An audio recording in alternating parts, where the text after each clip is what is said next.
Hello, naitwa Anastasia Constantine, ni mfanyakazi wa MySol, lakini pia mimi ni mjasiriamali mdogo.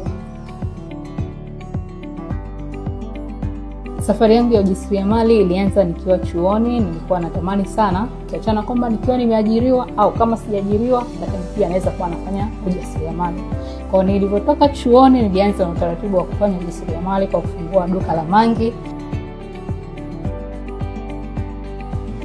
Safari yangu ya ujasiriamali imetiwa chachu zaidi na mama yangu mzazi, ambaye mpaka sasa hivi pamoja na kwamba ameshakuwa mstaafu, lakini bado anafanya ujasiriamali, pamoja na kwamba anapata kile kipato chake kila mwezi kutoka kwenye yale mafao yake ya kustaafu. Katika safari yangu ya ujasiriamali najivunia kuwa na mafanikio haya ambayo nimeyapata mpaka muda huu. Kwanza nimefanikiwa kununua kiwanja changu binafsi, lakini pia kuna watu ambao nimewaingiza kwenye hii biashara na bado wanaendelea kufanya.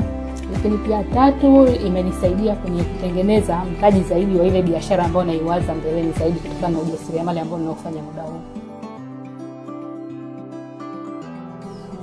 Kitu ambacho naweza nikawaambia wanawake wenzangu ambao wapo kwenye swala zima la kujitafuta au kutafuta kwamba waanzie wapi, pale pale walipo wanaweza kuanzia hapo. Wanaweza kwenye ile hatua ambayo wanafikiri kwamba atashindwa, pale pale anaweza kuanzia na akasonga mbele zaidi. Kila kitu kinawezekana, ni kuwa na nidhamu binafsi na kuwa na nidhamu ya muda.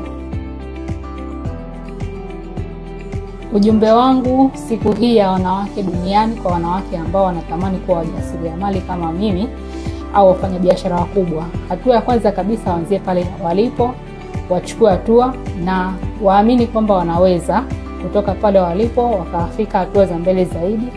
Na kingine pia wasikate tamaa, kila kitu kinawezekana.